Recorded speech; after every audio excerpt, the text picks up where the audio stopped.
17郎，天气凉了，我给你做件衣服吧。这府里还有这么多衣服呢。你以前总说，我都没有给你做过什么，所以我想亲手给你做一件。来，给你量一下。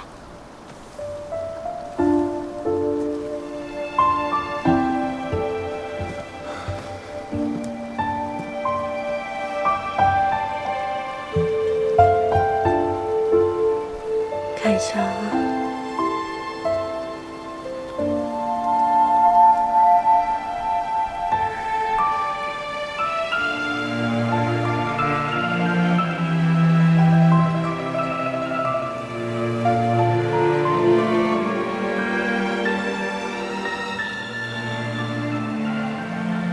你最近都瘦了呢。你以前没替我量过身，怎么知道我瘦了？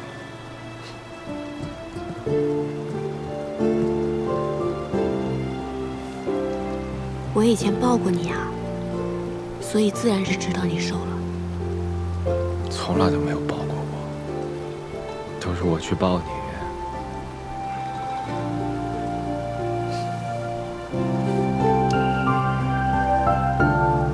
这不是抱你了吗？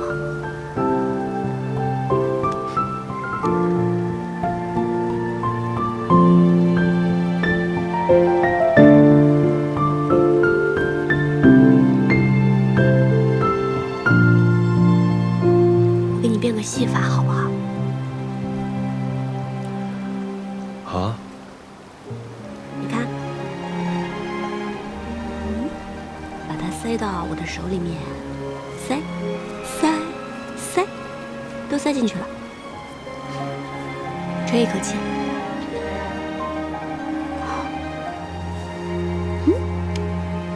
看，你再吹一口气。看，没了。你看一下自己左边的袖子，有什么东西？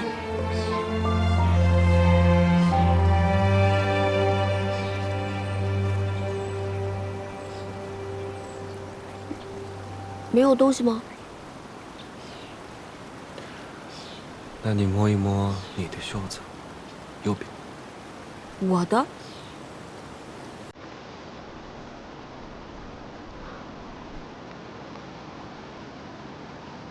约定的缘分。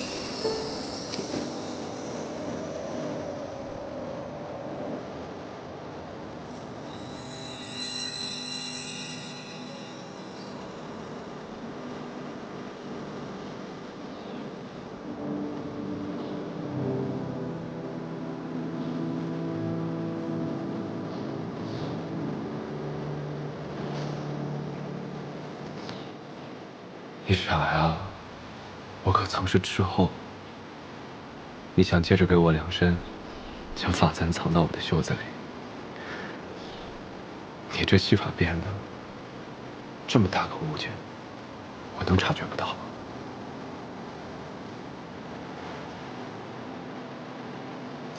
嗯。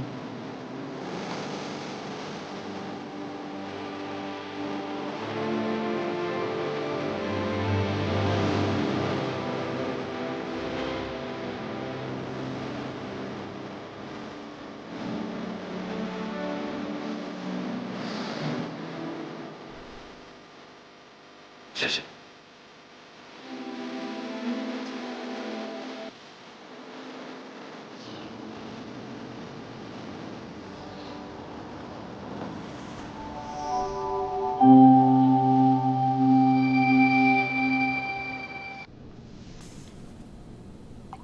以前都是老鲍烤羊，黄大哥、超二哥咱们喝酒，没想到现在。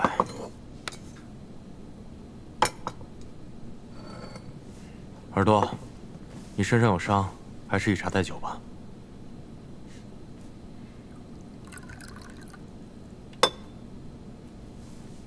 来，让我们敬老鲍他们。敬老鲍。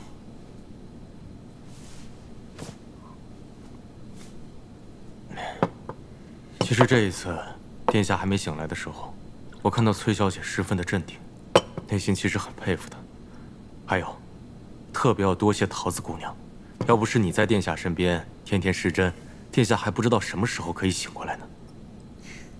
其实啊，也多亏御医他们开的方子十分对症，只是他们对治疗内伤不是很有经验。好在皇宫内躺的药材都十分精良，不然恐怕秦王也不会那么快醒过来。其实这一次，我还有件事情想拜托桃子姑娘。小裴将军但说无妨。我想请桃子姑娘去劝一劝崔小姐，让她能劝一劝秦王殿下。现在朝中的诸臣皆以为秦王殿下必为太子，但是秦王殿下自己却不以为然。信王、齐王皆在谋逆中身死，朝局震动，群臣内心不安。但我是知道他的，他是想回劳兰关了。但是如果他现在不当这个太子的话，只怕乱局又起，天下难以太平。小裴将军的用心良苦，我都明白。只是我们家小姐特别有主意，方才那些话我也不好同她讲。其实最重要的是，这些毕竟还是秦王和我们家小姐自己的事儿。你说呢，耳朵？小裴将军，其实我跟桃子已经商量过了，十七郎和崔小姐的有些事情，我们不会再多嘴。就好像我跟桃子有些事情，我们也不会再跟他们说。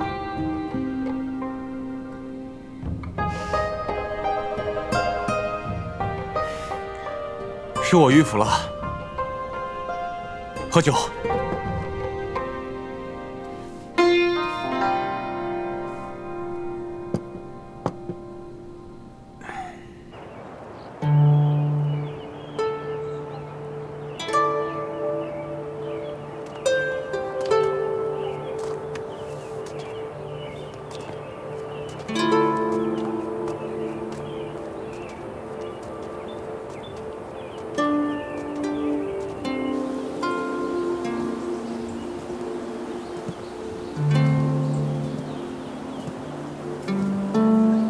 十七郎，我就不进去了。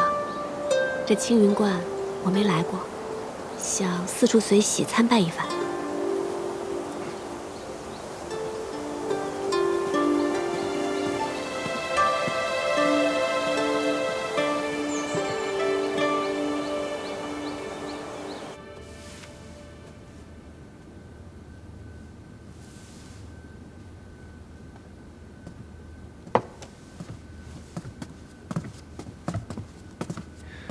见过萧真人。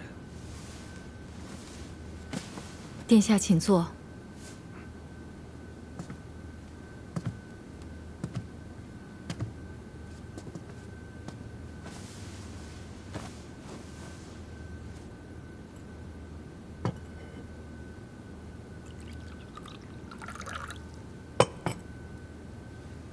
今日朝中之事，想必真人都已经知晓。信王与齐王，真没想到如此丧心病狂。幸亏陛下与殿下都能安然无恙。之前曾经答应过真人，要劝父皇立玄泽为储君。此一时彼一时，我信任殿下，才将太孙托付给殿下。殿下是一诺千金之人，所以今日才特意入关来见我。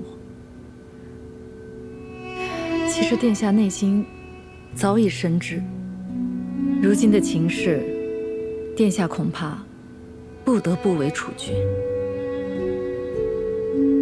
如今朝中不安，太孙乃一介质子，他如今没有这个能力，因此大变之举。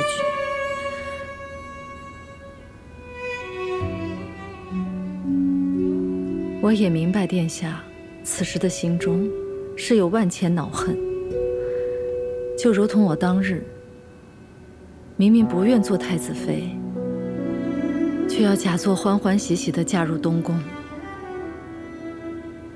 人生在世，有那么多不情愿之事，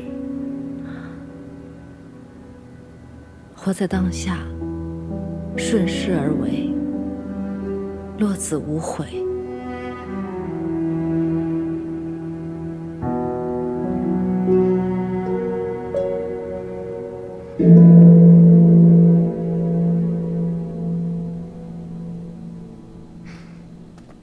你不是不信这些吗？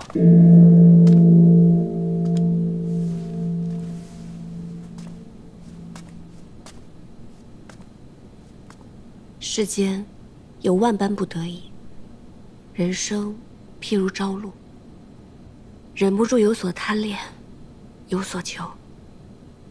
这漫天神佛，或许会垂怜一二。我知道你是求的，不能说，说出来就不灵了。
玄泽，母妃，我真的好想你呀，母妃。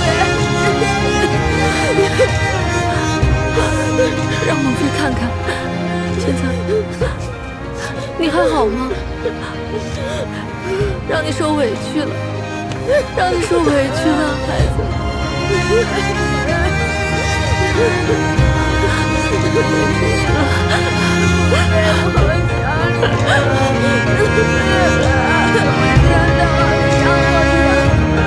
我再也不想离开你了。母妃也不会离开你了，母妃也再也不会离开你了。母妃，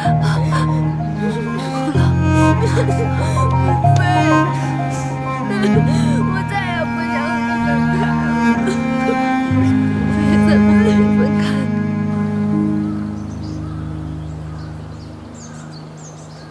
原来青云观的神树长这个样子啊！秦王殿下，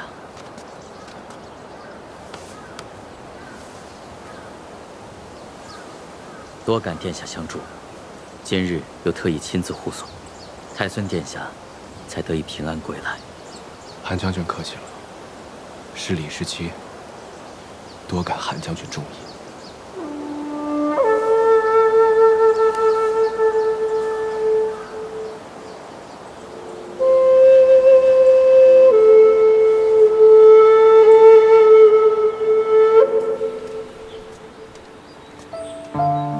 这位韩将军，还真的是可以写入青史的人物呢。是啊，从前我也只想做一位威风凛凛的大将军，御敌于国门外，让敌人听到我的名字就闻风丧胆。秦王殿下的名头，倒是也可以指小儿叶铁呢。其实我心里知道，瑶兰关是回不去了。我亲眼看着兄长们背叛父亲，其实他们都是死在对权力的渴求和无法控制的野心之下。之前，我总是很想回劳兰关，现在我明白了，我想回的并不是劳兰关，而是想要回到过去那种简单的、没有心机的、开心的日子。我太清楚，一旦成为储君，恐怕就要做很多身不由己的事。一个闲散之人和一国储君要担当的责任完全不同。从前我不知道，亦或是我知道，只是不愿意承认罢了。我阿娘死后的很长一段时间，我也什么都不想要，只想回到阿娘还在身边的日子。阿爷，我心里其实都明白，你我所思所求，其实都是殊途同归。我们都想天下太平，百姓们不再流离失所，文官清廉，武官不惧死，所有人都能过上好日子。选择年幼，是无法担此重任。若他当储君，到亲政，还有漫长的10余年。这10余年里，父皇是没有办法担当天下的。既然无人担当，那么就由我自己来担当。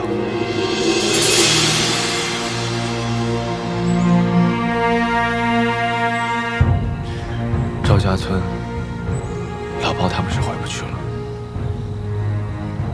可这天下要何止一个赵家村？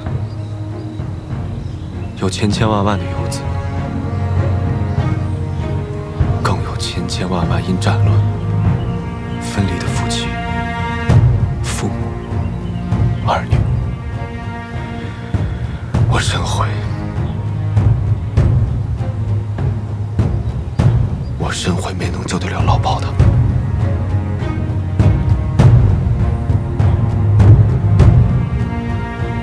但我现在有个机会，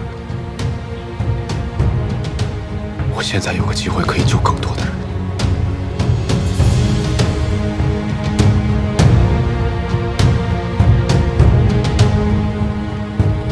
我要救更多的人。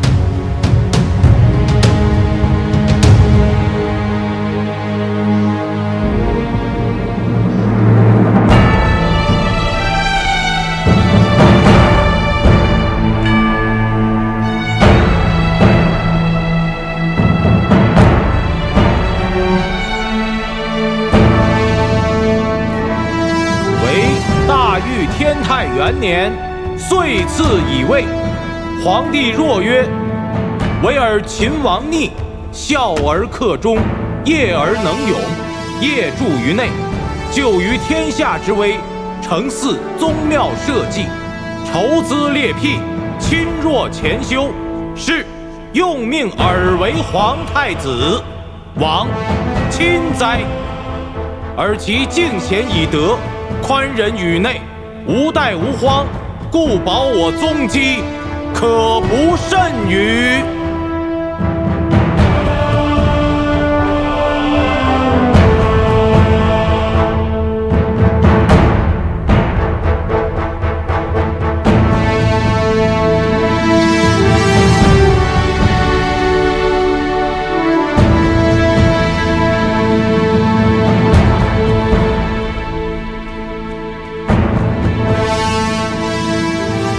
谢陛下。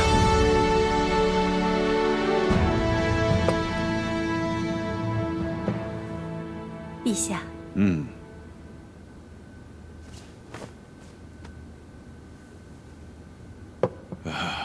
陛下似乎闷闷不乐呀。今天太子又和崔氏女一起出城去了，好多人都看到了，现在都把它当成趣闻来讲。哎。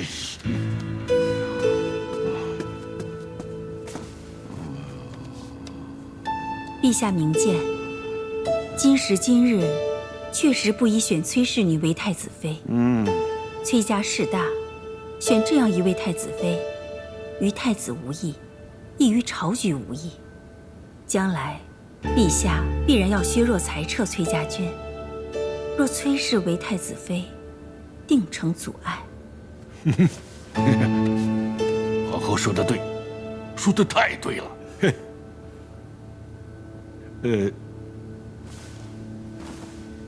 可要是崔氏女不行的话，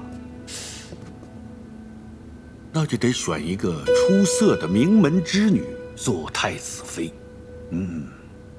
那日赐宴崔氏，我冷眼旁观，觉得故相之女顾婉娘不错。皇后都说好，而且又是故相的女儿。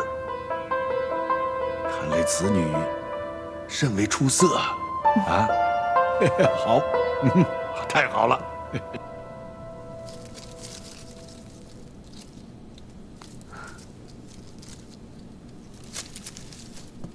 小姐，怎么了？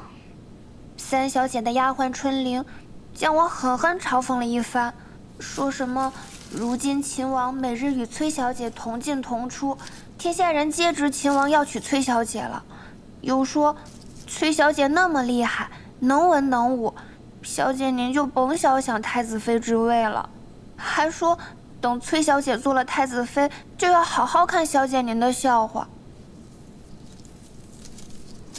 那你怎么说？我牢牢记住小姐您的吩咐，一句话都没敢多说，就赶紧低头走了。就这样，春玲领着一群丫鬟对我好一阵嘲笑。得意之时不忘形，失意之时不颓唐，这才是大家风范。再说了，与秦王同进同出，岂是闺秀应有的贞静之举？若崔小姐做得太子妃，那自然无妨。可若最后旁人成了太子妃，那不成了天大的笑话了。小姐说的是，我就睁大我的眼睛好好看着，看这位崔小姐到底能不能做太子妃。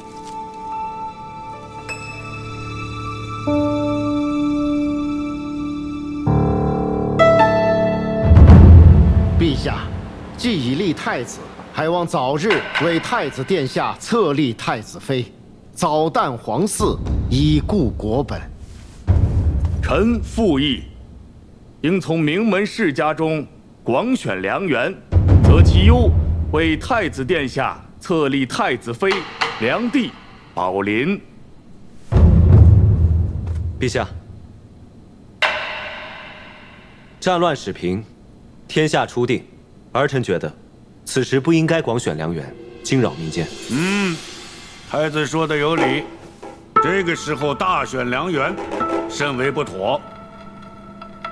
还是先册立太子妃吧。朕觉得故相第六女甚是出色，可以选作太子妃。陛下，臣女德薄能显，岂能堪配太子？陛下，崔乙之女崔氏，陛下原属意以她做皇子妃，如今以她做太子妃，岂不是两全其美吗？裴卿此言差矣。崔乙狂妄，上了奏书，说要在皇子中挑选一个为婿。朕从未答应，朝臣们也颇多反对。再说，在这个时候以崔氏为太子妃，很不妥当。陛下圣明，崔乙自领崔家军10万众，气焰嚣张，此时万万不可再立崔氏女为太子妃，否则必成昼夜之患。臣附议，崔氏女万万不可册为太子妃。臣附议。臣附议。臣附议。臣附议。臣附议。臣附议。陛下，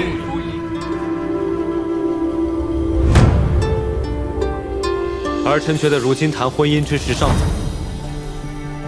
如今北有接受未灭，西有秦军未定，南有百越未平，敌未灭，何以为家呢？娶妻生子，人伦大事，怎能说敌未灭，何以为家呢？陛下圣明，太子殿下以早册立太子妃，为圣朝万年之计，延绵宗嗣。陛下圣明，太子殿下以早册立太子妃，为圣朝万年之计，延绵宗嗣。石七郎，尝一尝。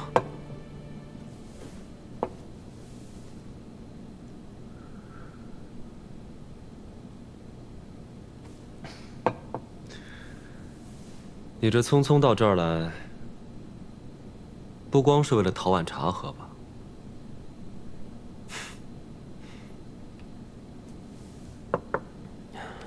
石七郎，陛下和群臣的意思，想必你也明白了。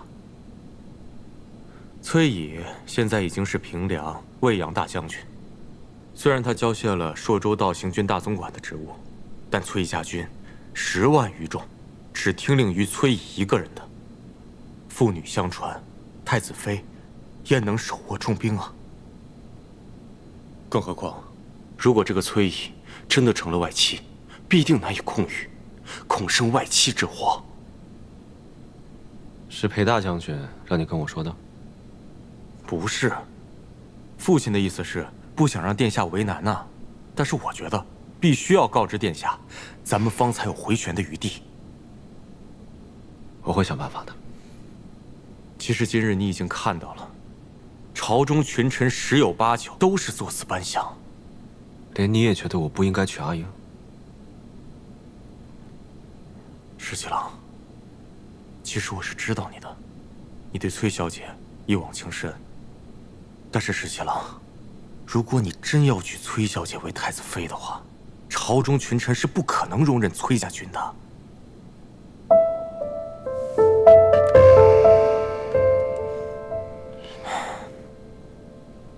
现在不比从前了，现在已经天下太平，裁撤各路兵马那是势在必行的事情。就连镇西军的部分冗员也已经在陆续裁撤了。其实你心里比谁都明白，崔家军不受朝中管辖，而且人数众多。如果现在裁撤，他们还可以解甲归田；倘若将来尾大不掉，后面不得不兵戎相见的话，那才是惨痛之极、无可救药的境况。必定会有两全其美之法。石七郎，我是这样想的。其实崔小姐呢，通情达理，只要你动之以情，晓之以理的去劝她，我觉得不行，不能这么对待她。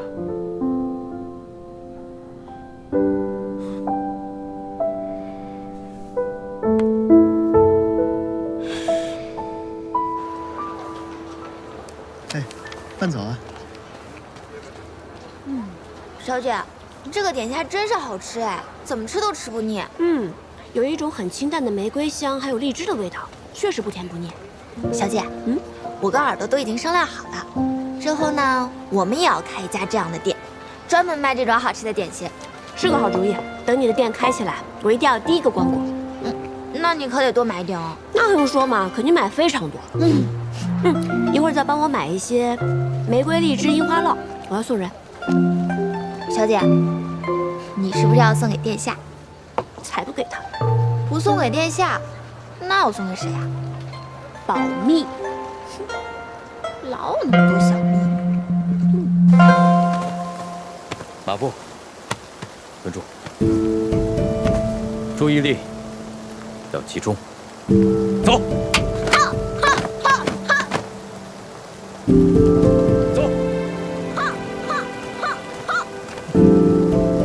累吗？不累。再来。很好，再来。用力。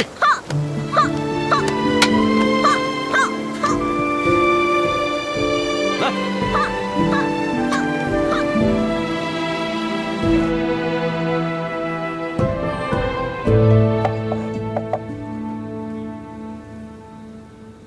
多亏崔小姐，还想着我这方外之人，带着这么精美的点心来看我。也是想到太孙还是小孩子嘛，肯定爱吃此物，所以就特意送来了。殿下已经被册立为太子，玄泽也不再是太孙。崔小姐，今后莫要再做此称呼。是。说实话，这10余年来，未尝有今日之舒心。虽然这是方外之地，不染繁华，但就像是久归之人，思心甚喜呀。是，我看真人刚才看着玄泽的时候，满脸笑意，只觉得万事皆足。崔小姐，马上就该成为太子妃了吧？未为可知。太子与崔小姐两情相悦，崔小姐必会成为太子妃。只是，实不相瞒，我内心甚觉可惜。世人只知太子为储君，一人之下，万人之上；世人亦只知太子妃为储后，内命腹中，自皇后之下，最为贵重。可是哪有人知道，作为太子妃，有万般难处啊！真人刚才说，这10余年来，未尝有今日之舒心。是啊，孙敬之乱时，我含垢忍辱，卧薪尝胆。可是我作为太子妃之时，又何尝有一日是随心所欲的呢？如果真做了太子妃，你就会失去自我，你的喜怒哀乐、所思所想都不重要了。你的命运和储君的作为、王朝的兴衰，紧紧地附在一起，再也不能挣脱开了。太子妃的身份是荣耀，也是禁锢。真人当初心悦过贤太子吗？我若心悦过，难道这万般难处就不是难处了吗？许多事都是太子妃的职责所在啊。真人大义，确实无愧于贤太子。其实我所求，不过是无愧于心罢了。人生在世，最难的，就是无愧于心了。我与崔小姐只是寥寥数面之缘，今日是我话多了。真人外道了。大约从古至今，没有一位太子妃与另外一位太子妃做心腹之语，这是一段缘分。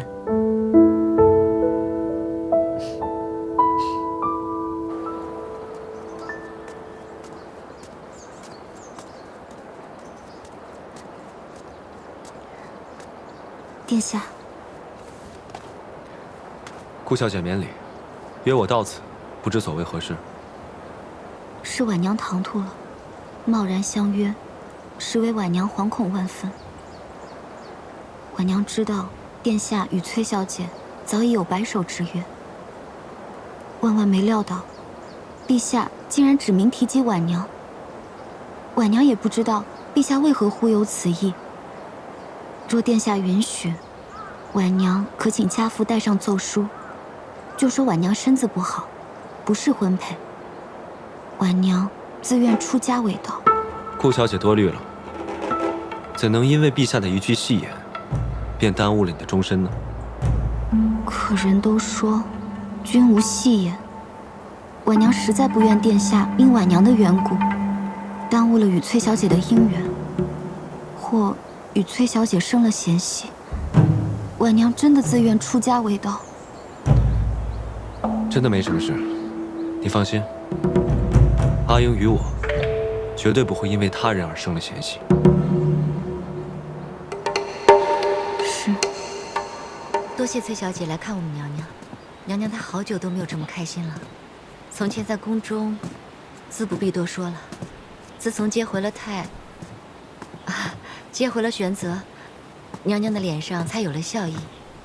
崔小姐来看望她，她的眼中也有了神采，真是难为崔小姐，每句话都能说在娘娘的心坎上。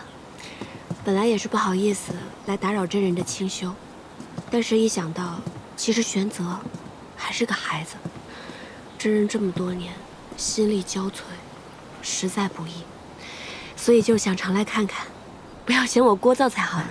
哪里，锦娘自是整日盼望着您能来。娘娘她虽然嘴上不说，但是心里也是盼着您来的。阿英，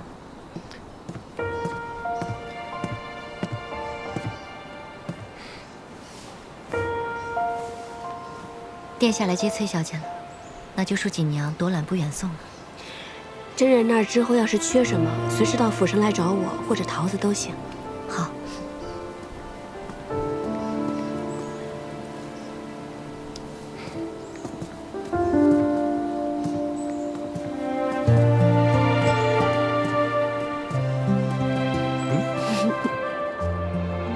玄泽还好吗？挺好的。你怎么不去看看他？小孩子心思敏感，他又一直颠沛流离，才刚到这里，我怕我去看他，反倒令他困扰。不会的，韩将军把他教得很好，萧妃娘娘也把他照顾得很好呢。是不是有些拘着他了？你这个人，又怕拘着他，又怕他困扰，自己又不去看他，到底怎么样才好？小姐，那是不是殿下和崔小姐啊？等等，我怎么感觉咱们刚刚说的这番话是不是有些不对啊？严父慈母，我怎么感觉我变成慈母，你却是个严父呢？我呢，处处在为孩子开脱，你呢，干脆利索。谁跟你严父慈母？我看你倒是讨打得狠。嘿，好。上车。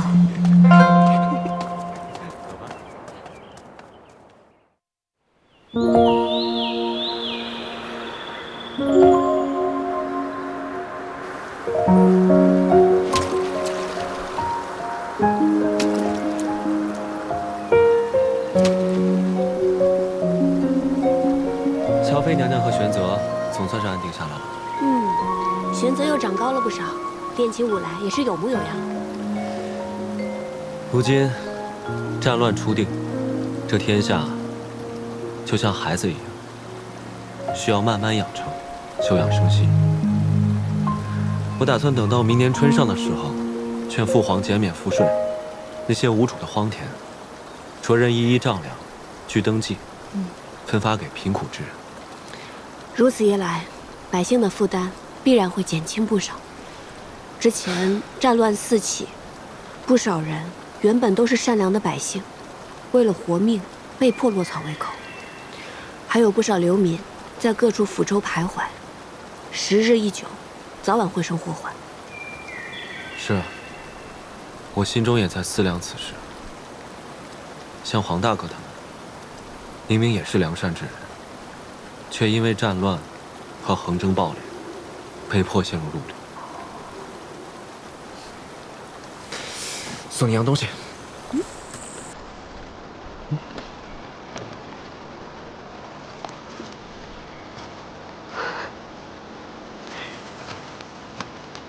这好可爱啊！这个是我吗？我的腿哪有这么短啊？嗯。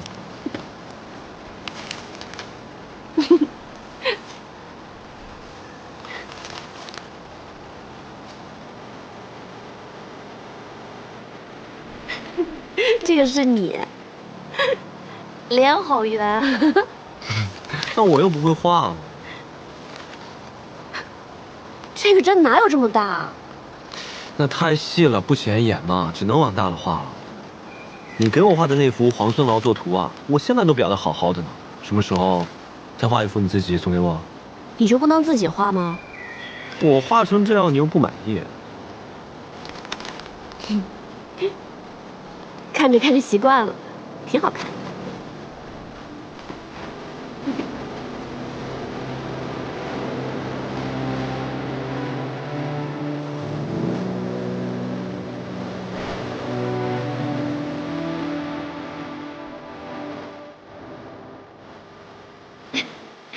你看这个。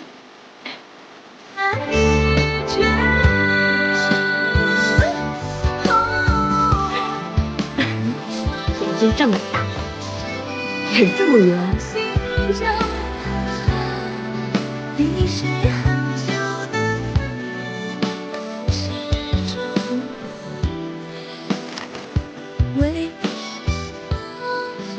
我把我们所有经历的事情都一一画了下来，这后面也留白了，就等咱们将来2个人一起画，好不好？嗯。这一生还很长呢。我们会遇到很多很多有趣的事情。画完一册，再画下一册，下一册画完再画下下册。等咱们将来老了呢，一页一页的翻看，多有意思。嗯。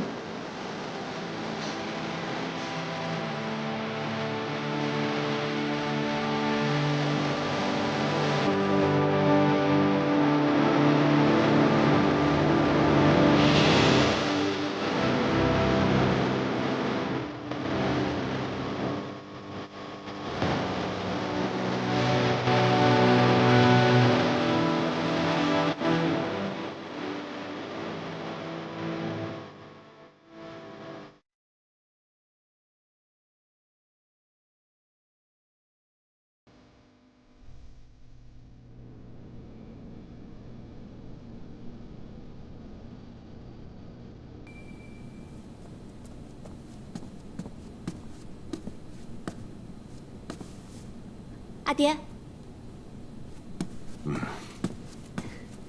阿爹，裴大将军来访，都说什么了？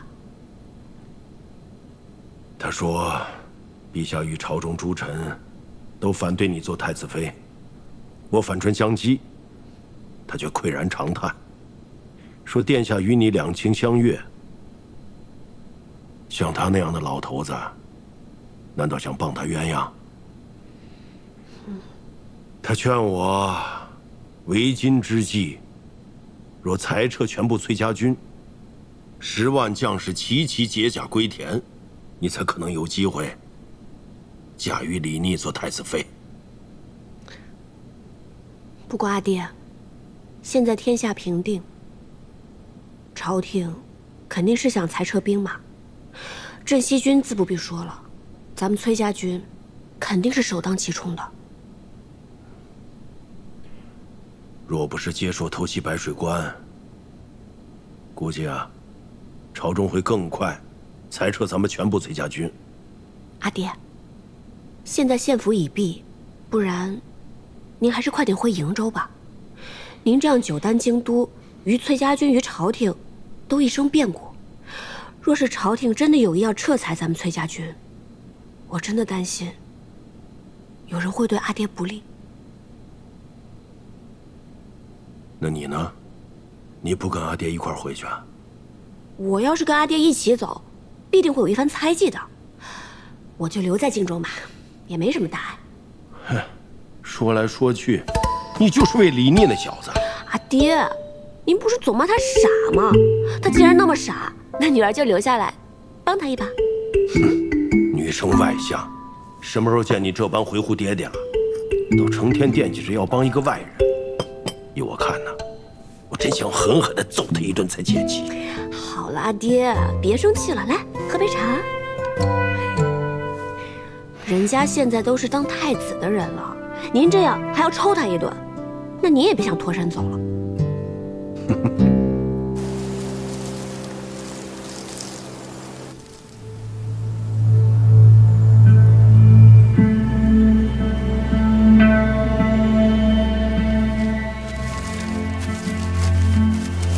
公子，吃点干粮吧。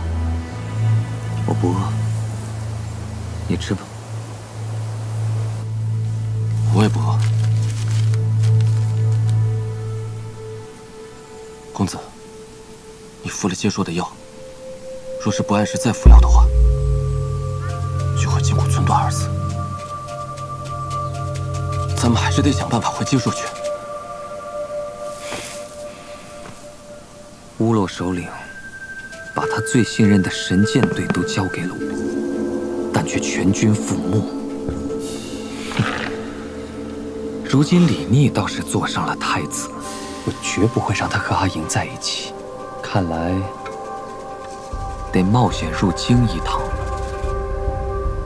公子的意思是，孙敬留下来的那个人，这一次不得不用。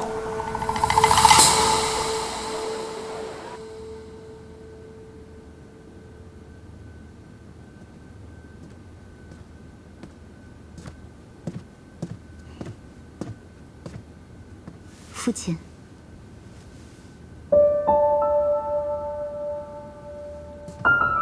父亲。哦，婉儿来了。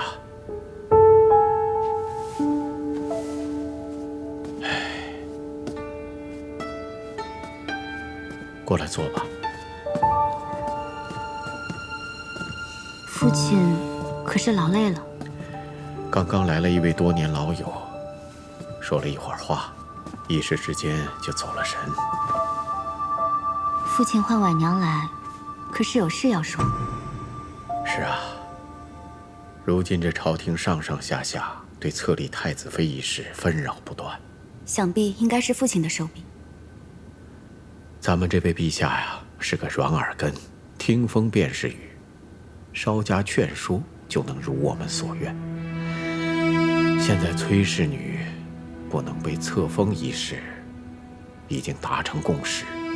就算太子殿下想要一意孤行，也必然是拗不过陛下的旨意和群臣的极力反对。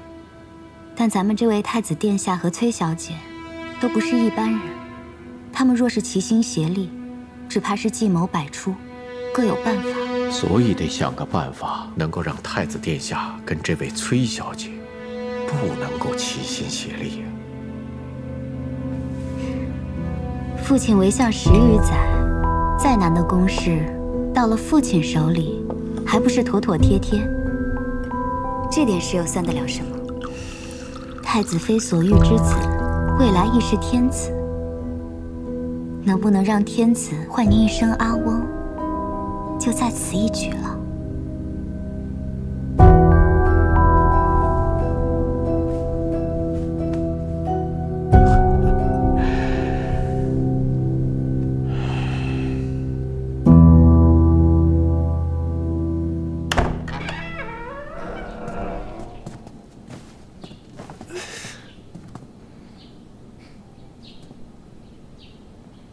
你怎么穿成这样躺在这儿？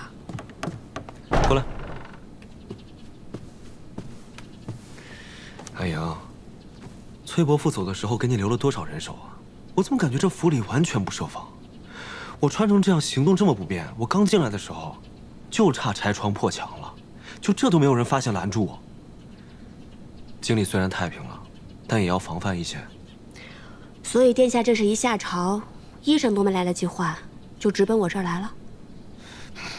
你都不知道，今日崔伯父辞京而去，这朝中又一片哗然，一个个逼着我娶太子妃，一个个又逼着不让我娶你，吵来吵去，我便反驳了2句。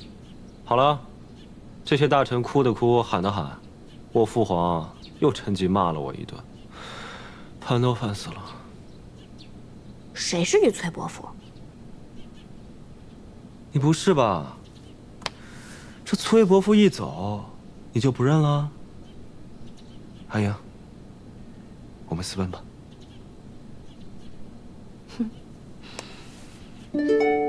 普天之下，莫非王土。殿下这是想要跟我私奔到哪儿去呢？要不你先回瀛州，我去跟那些大臣说，我谁也不娶，谁爱娶太子妃谁娶。然后我就找个由头，直奔瀛州，咱们拜堂成亲，生他个7、8个娃娃。都不用7、8个，等生到第3个，说不定大臣们就绷不住了，就会让你做太子妃。殿下知不知道要生7、8个娃娃需要花多长时间？我知道，总得个10年8年吧。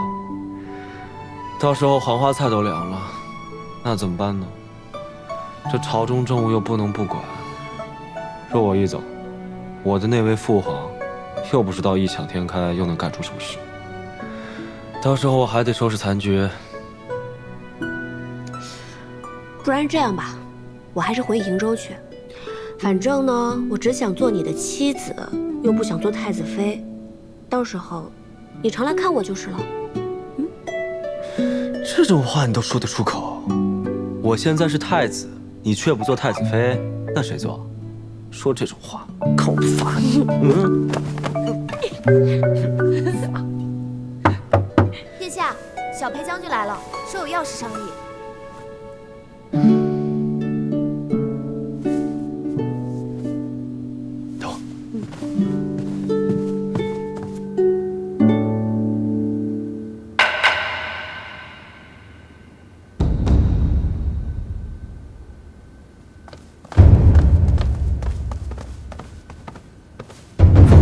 免礼。带人犯。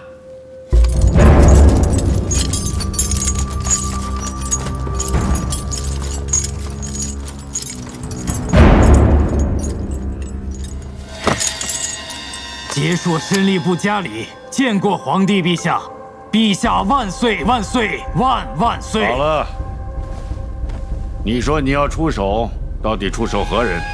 家里要出手崔乙。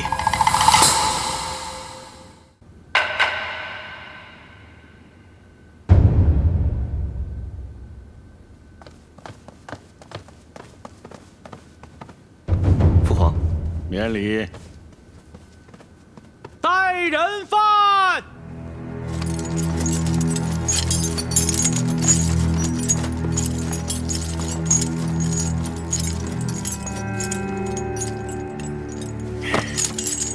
节硕申吏部家里见过皇帝陛下，陛下万岁万岁万万岁！好了，你说你要出手，到底出手何人？家里要出手崔乙，崔乙本与我们乌洛首领谈妥了，只要我们退出白水关，就会私下给我们盐和铁器。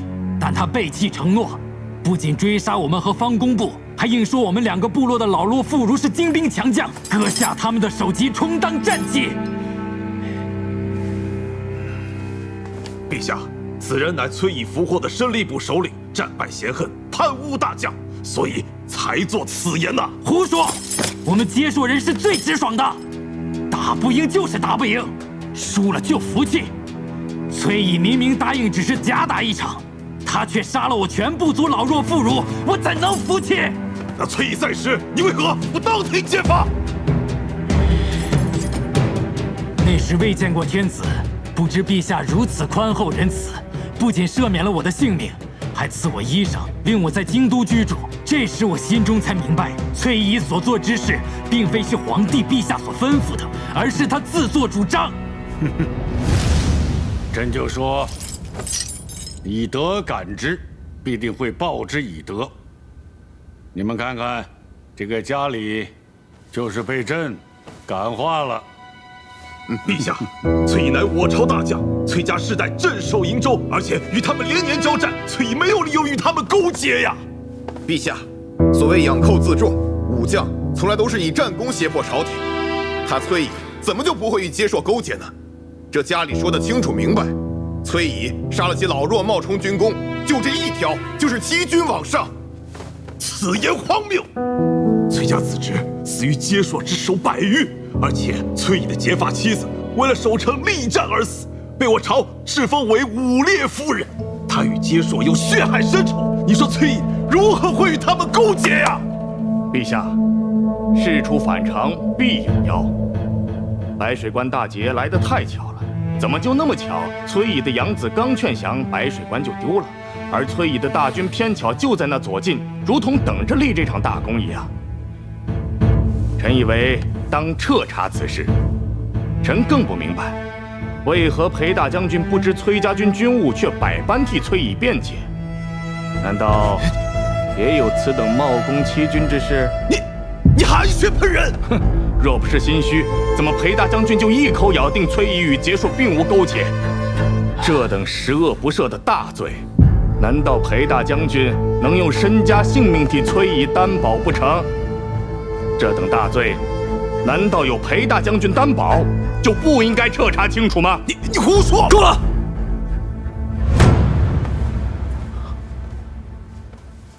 文武相结，非朝廷幸事。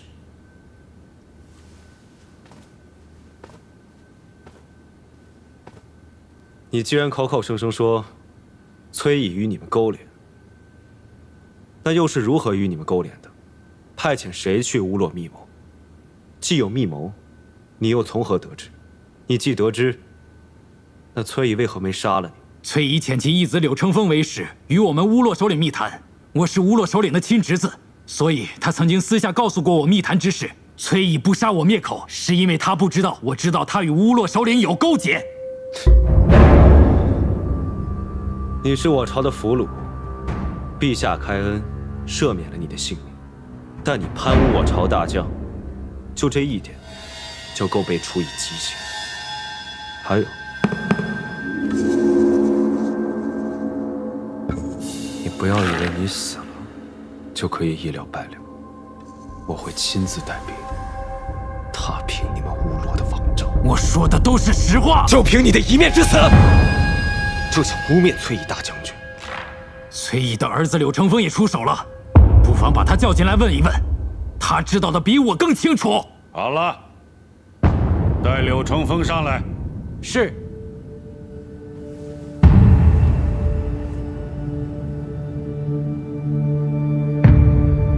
柳承风带到。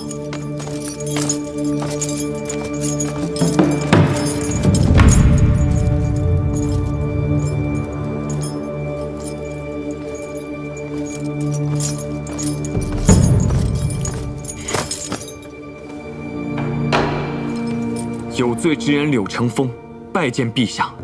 陛下万岁万岁万万岁！你既已出手，那就好好说说，崔乙和接硕到底是怎么回事啊？是。崔乙与我说，想保全崔家军的实力，不愿与接硕交战，又担忧朝中迟早会撤裁崔家军，想要做两全准备，因此派我与乌洛密谈，由我佯作劝降，卖了白水关，这样我便可以留在接硕，给崔家军留一条后路。但其实崔乙早就与乌洛谈妥，由他领兵至白水关，乌洛佯作战败，如此崔乙便立下大功，这样朝中也必不会撤裁崔家军，崔乙亦可进退自如。一旦朝中有裁撤之意，便令接硕滋扰边境，而崔乙也答应会暗中供给接硕紧缺的盐、铁器等，养寇自重。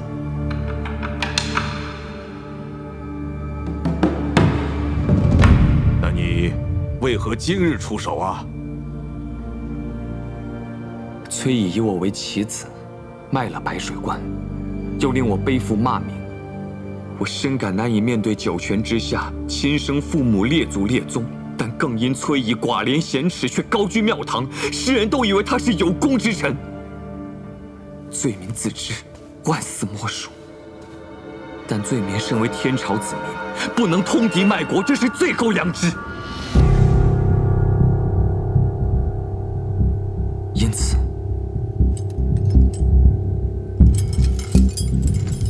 大义灭亲，出手检举。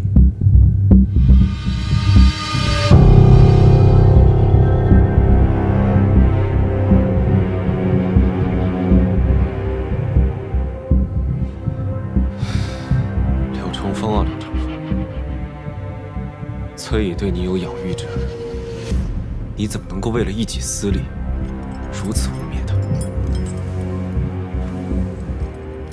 太子殿下如此维护崔乙，难道不正是因为一己之私吗？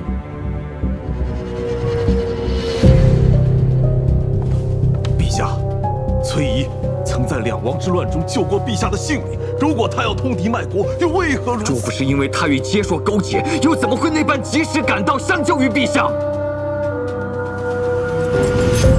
陛下，这与大捷一样，都是他勾结接硕、贪冒功劳的铁证。对，说的有道理，哪就那么巧，次次都让他赶上。陛下，为今之计，只有命崔大将军即刻还朝，查问清楚，便知分晓。这崔乙匆匆离京，焉知其中是不是有诈？陛下，只能遣重兵，先将崔乙索拿回京，更要防止崔家军作乱。臣附议。臣附议。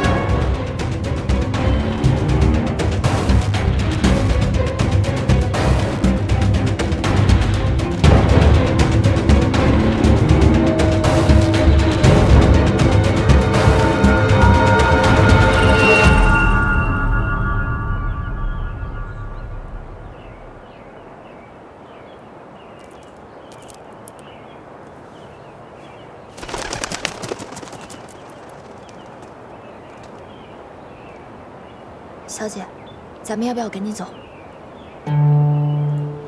我们只要一走，就会落人口实。可是不走的话，大将军只会更加担忧你的。这是一张精心织就的大网，敌人从四面八方而来。现在我们在明，敌人在暗，还不知道会有什么机关陷阱在等着咱们呢。那现在怎么办啊？我在想，只要父亲能够顺利回到瀛州崔家军大营，朝廷一时半会儿也不敢将父亲怎么样。到时候，再慢慢想法子吧。眼下殿下还没有出宫，要不等殿下回来之后，你们再商议商议。不，当此贤义之时，他又是储君，事情又牵扯到两王之乱，本就瓜田李下，最是微妙，不要把他卷进来。还是避嫌为好。这都什么时候了，你怎么还想这么多呢？他处处为我着想，我也应当为他着想一些才是。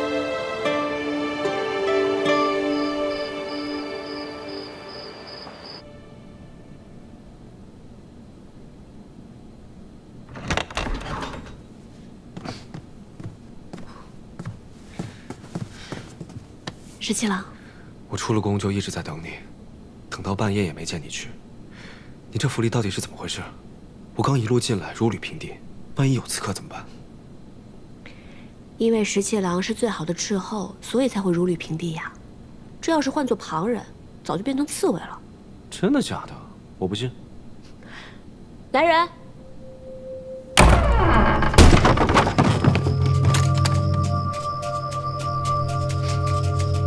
下去吧。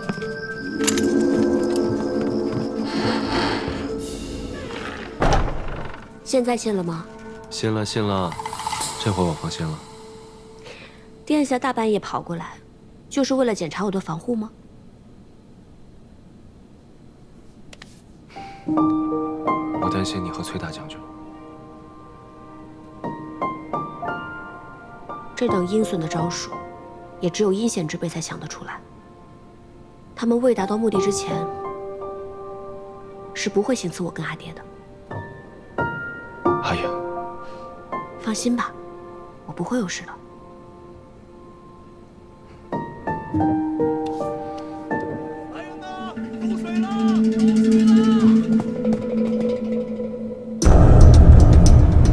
那是哪里啊？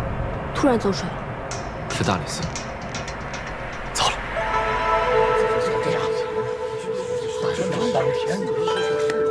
陛下驾到！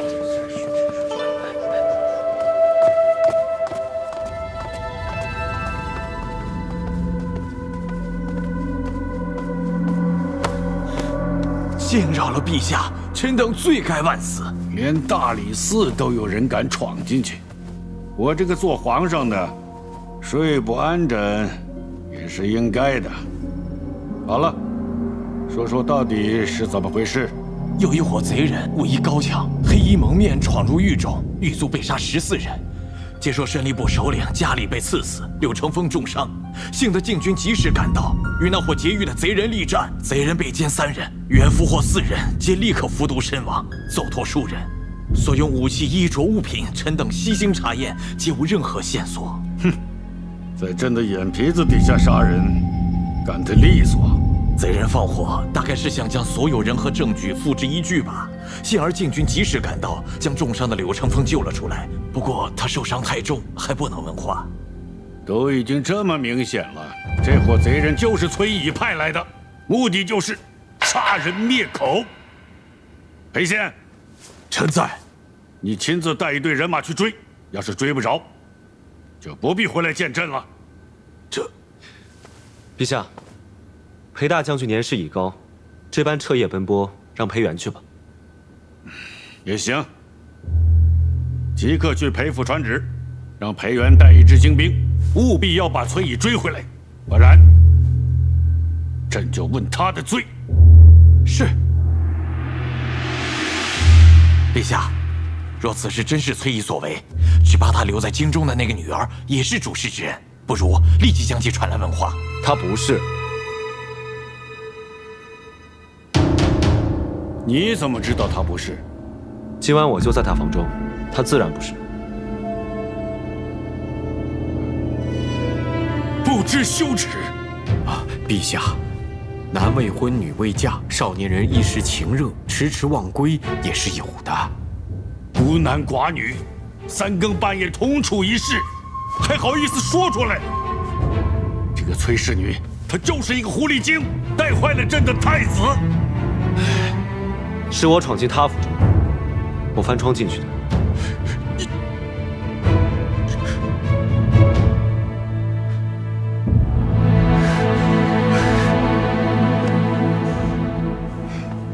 今天我就把这话说明白了，我就要娶崔琳为妻，谁劝都没有用。她是我唯一认定的太子妃。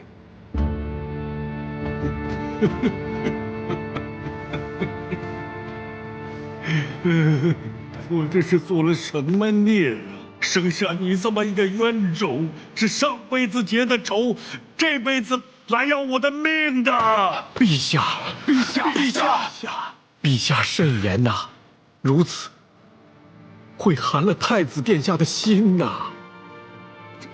这算是明白了。他只要气死朕，啊，他自己就可以当皇帝。我这样还有什么意思？我还不如死了算了。太子殿下，就认个错吧。陛下毕竟已经有了春秋。我说殿下为人臣，就算是为人死，也不当如此啊。太子殿下，太子殿下，太子殿下。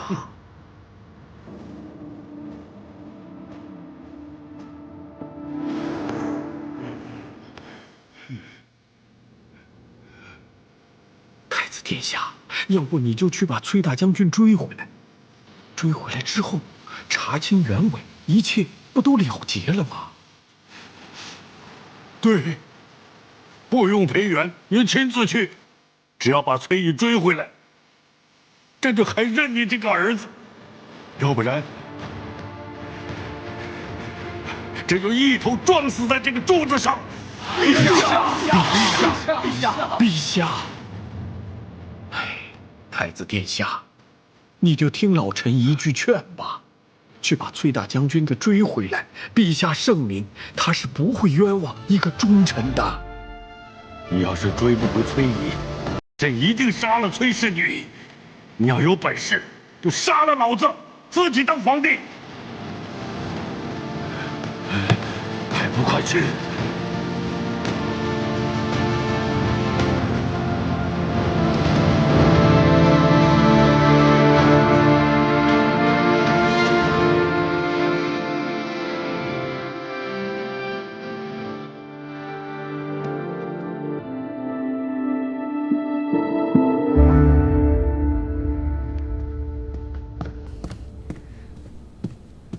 小姐，外面不知道为何，小裴将军带着人把咱们府严严实实的围住了。小裴将军带着人，他没说要进来见我吗？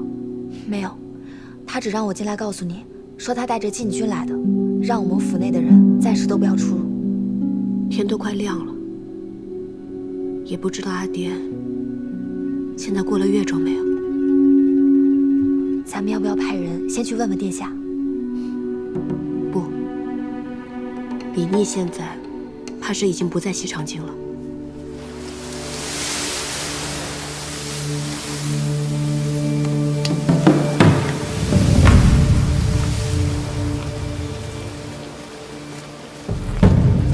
大将军，过了前面那个隘口，就到市州地界了。青壁河东侧就有我崔家军重骑，现已得令前来接应了。只待两下里会合之后，咱们回瀛州，自当是安然顺遂。走吧，早点跟大军会合，早是安心。是。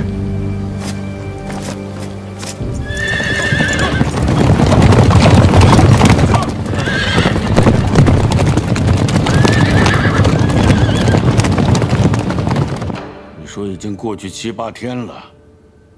李逆能不能带崔乙回来？哎呀，这不好说。通敌卖国可是大罪，太子若能把崔乙带回，陛下一定要彻查到底呀。顾相说的有理。崔乙若通敌卖国，必赐他死罪啊！只是太子对崔氏女有情。若是太子非要娶她做太子妃，那崔乙这个罪可就难治了呀。不如趁这个李逆如今不在西长京，朕赐婚一名太子妃，这样就生米煮成熟饭了。这太子殿下不在的话，在礼法上是不能册立太子妃的。那梁帝呢？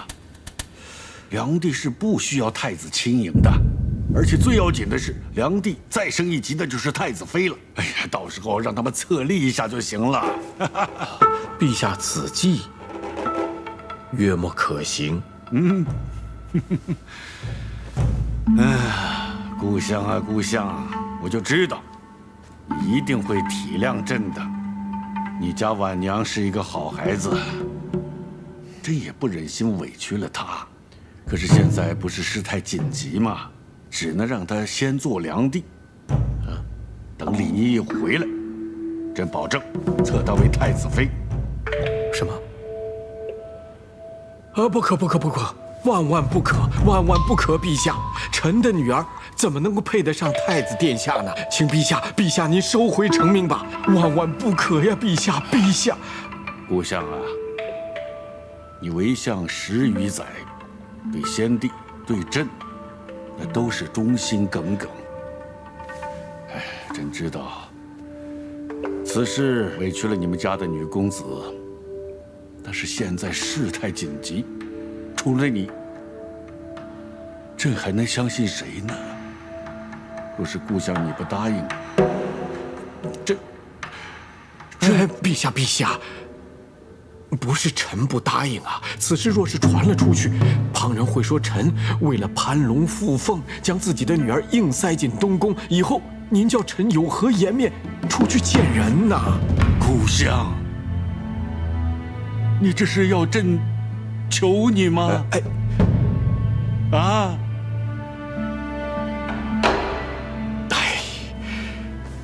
陛下，臣为了陛下，本就可以万死不辞，些许流言和骂名，臣为了国朝，不应计较。好，这就对了，啊！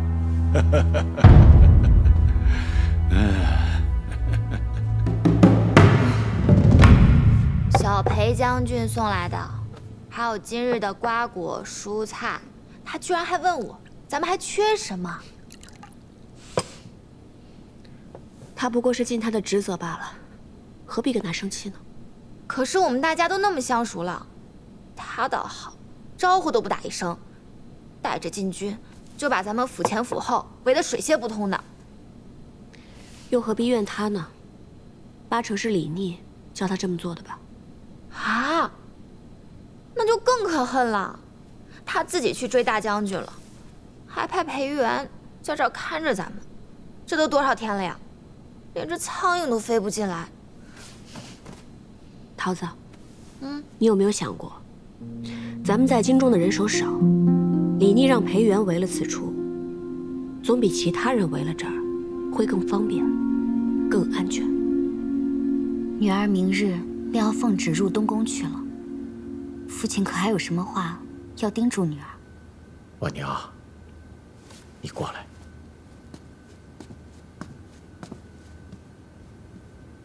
婉儿啊，你知道，太子是个聪明之人。孩子啊，你此去不易呀。凭你的聪明才智，花上几年时间，总能够笼络住太子。只要生下个一儿半女，那就大局已定。你将来就是皇后。父亲，您就放心吧。前方有大雾，徐徐而行。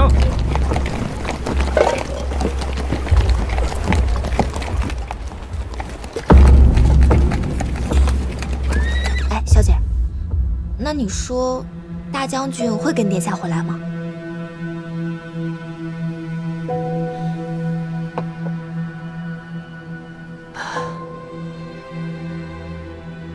我不知道呀。那崔姨若真敢回来，就是钻进了笼子里面的老鹰，拔去了爪牙的老虎，在朝中，在京中，总有办法让他性命不保的。那女儿就放心了。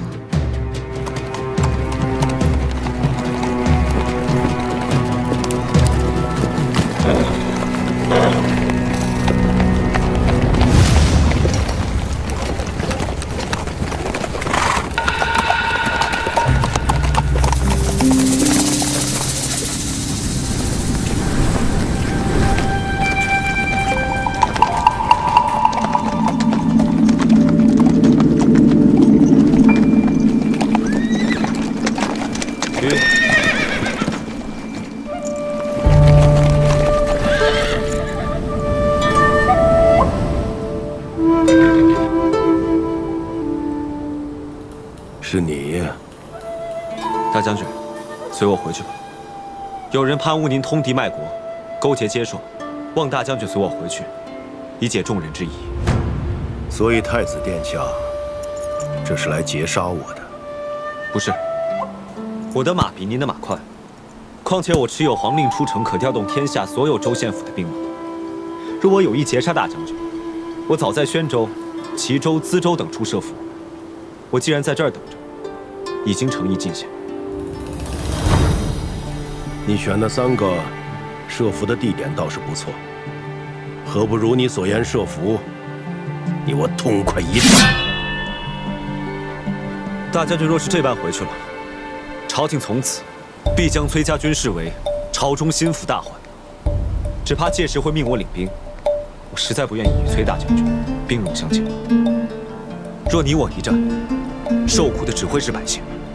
大将军随我回京，我必定会倾尽全力，替大将军洗脱不白之冤。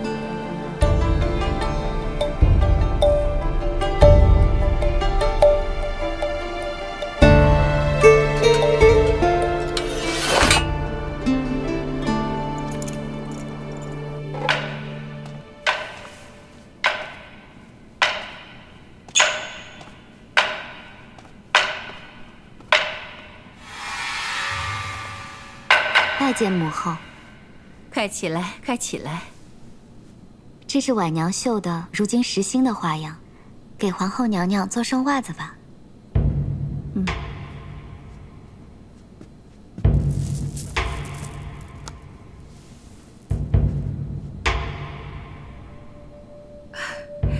这么精致，哪舍得做袜子？给顾良娣赐座。谢皇后娘娘。难为你自从进了东宫，就日日都过来给我问安问好。晨昏定省，这不是晚辈该做的吗？刚才陛下还跟我念叨，说算这日子，太子总还有7、8天就该回来了。等太子回来，你们新婚燕尔的，就不必每天都过来了，伺候好太子才是。陛下，顾相，陛下，太子殿下领着崔大将军已经进了崇家门了。什么？太子这么快就回来了？可真的把崔姨给劫回来了？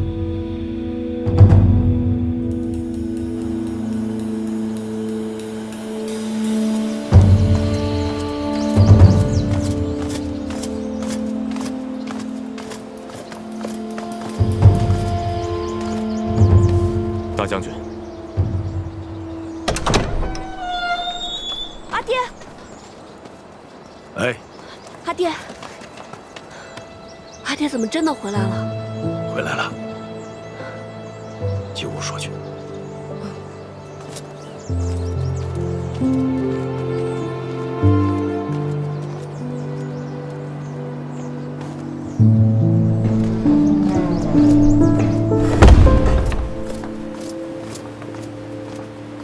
殿下，殿下，你怎么来了？崔大将军已经回府，崔府暂且无事，我就赶过来了。有一件要紧的事，我得告诉殿下。什么事？殿下不在京中这几日，陛下赐给殿下一名良娣，正是顾相的女儿顾婉娘。什么？顾良娣已经在东宫了。良娣不比太子妃，只要礼部走个规程，就可以送进东宫。殿下，殿下，殿下，殿下，看你脸色，刚才定是为崔大将军的事情已经顶撞过陛下了。如果再进宫去，因为顾良娣的事情和陛下闹翻的话，有百害而无一利。现在，洗脱崔大将军的冤屈，立崔小姐为太子妃，才是最要紧的事情。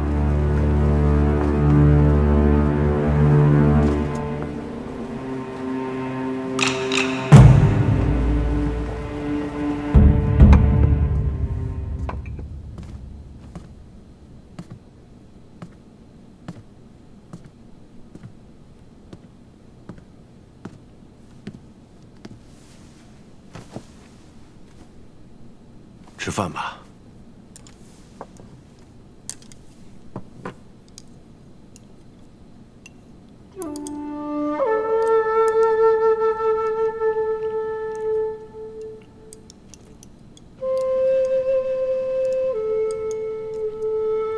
阿爹何必回来呢？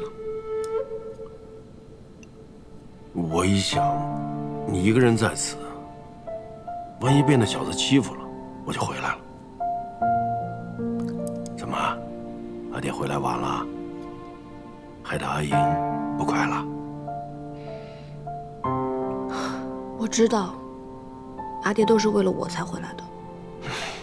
那些宵小啊，他们诬陷我，我此番回来就是要看看，到底是何等小人，敢行如此可恶之事。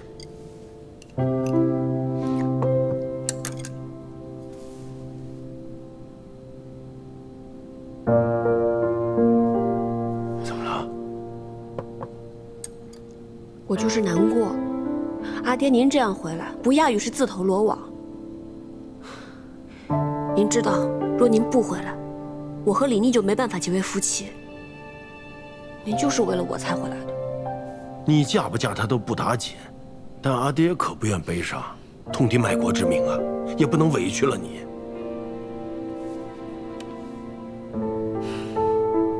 好啦，别难过了，阿爹没事儿。吃饭吧。嗯。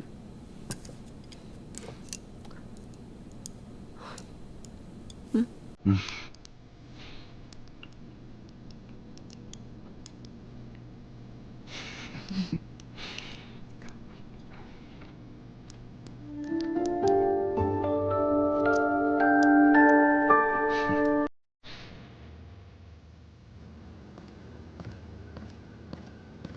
殿下回来了，可要准备沐浴更衣。太子殿下，太子殿下，殿下，求殿下救救我们小姐，不，救救我们良娣吧！良娣听说太子殿下回来，便假装打发我去拿点心，然后他就自缢了。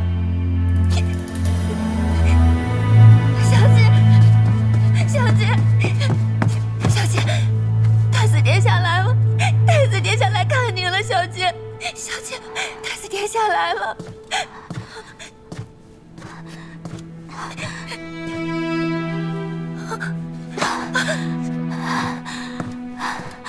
快扶我起来！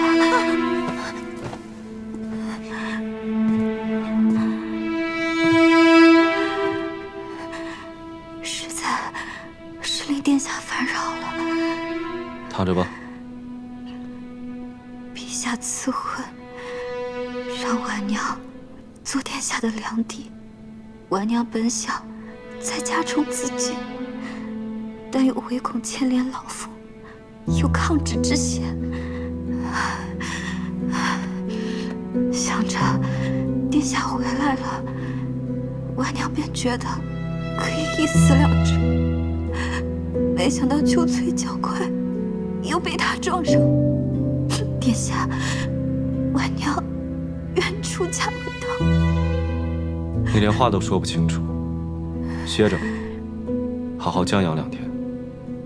殿下，婉娘不愿令殿下和崔小姐生了嫌隙，自知是个多余的人，婉娘愿意一死了之。你年纪轻轻，何能言及生死？我见过太多人死在我面前，我却救不了。你知道这天下有多少人，只盼着这一生能够平安活着足矣，而你一个能好好活着的人，却要去求死。殿下，好好养伤。殿下，殿下，殿下，殿下。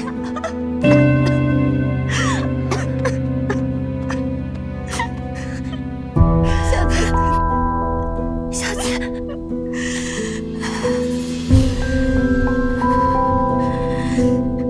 叫我良娣。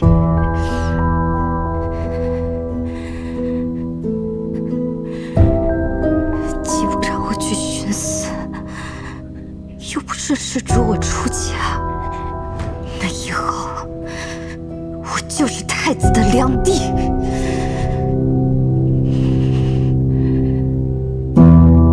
朝中已经吵了好多天了，今天陛下竟然真的下旨给崔仪定了通敌叛国之罪。太子殿下查了多日，却一无所获。但是此事其实只凭家里的口供，但偏偏那个家里被灭了口，如今只剩下一个奄奄一息的柳成风，一口咬死崔大将军。但现在呢，又无法和接树对峙，自然无法查证。这个局做得很老辣，摆明置崔仪于死地。但是父亲，太子殿下还在宫里，坚持说崔大将军无罪。你看这个天气，恐怕是要下雨了。父亲，太子殿下能劝住陛下吗？陛下对崔家妇女本就颇有成见，而且陛下对太子也不是很亲近，再加上我总觉得有人在背后挑唆陛下，恐怕太子殿下劝不住他呀。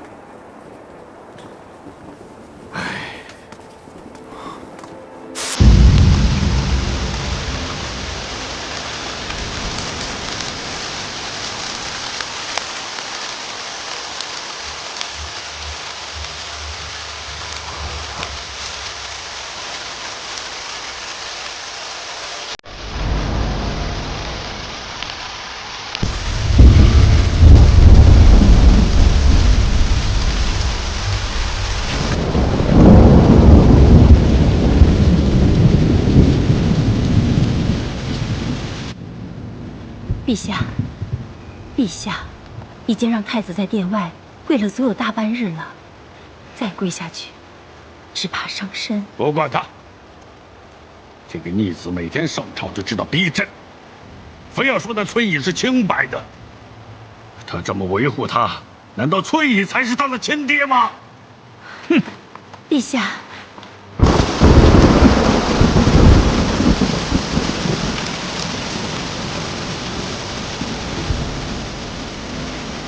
陛下这是气糊涂了，太子他也不过是为情所困罢了。这个逆子，朕替他选了那么好的良地，他居然看不上眼。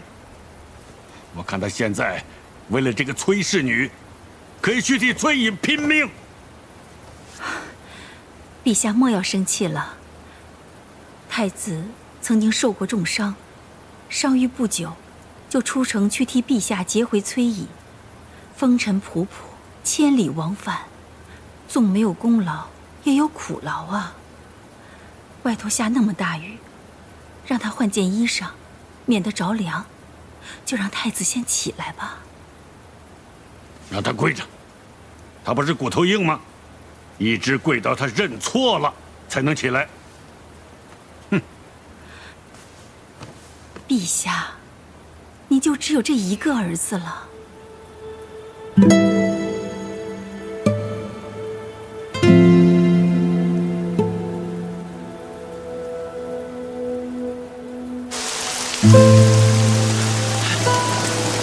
殿下，陛下让您起来，命老奴扶着您更衣去。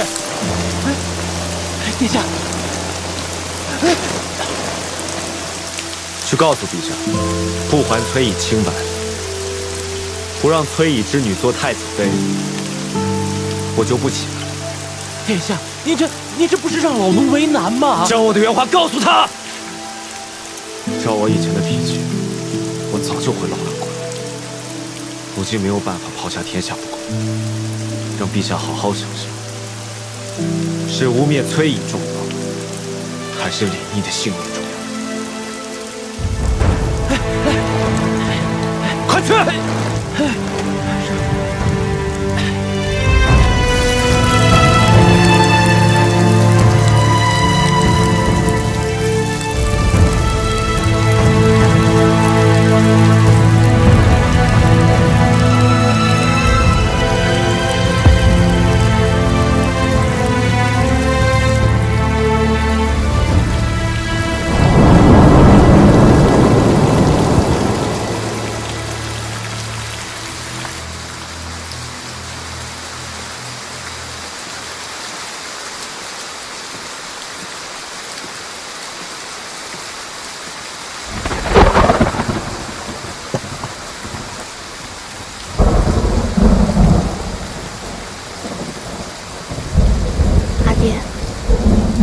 吃药了。这样的阴雨天，身上的旧伤最容易酸痛。怎么还站在外面啊？哎呀，确实，这身上又酸又痛。这雨下的真久啊！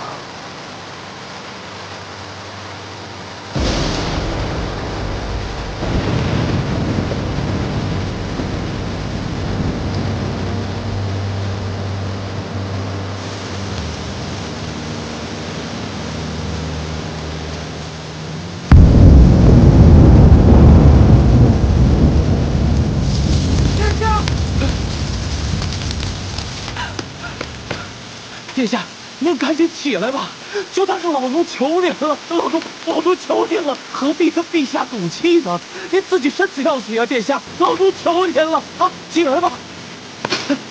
如今，任大臣文渊迫害众人，非人君之岂可？崔大将军可是救过陛下的命，我这叫赌气吗？陛下怎能行如此糊涂之事？除了敌人的奸计，他怎能如此为之？他怎能如此为之？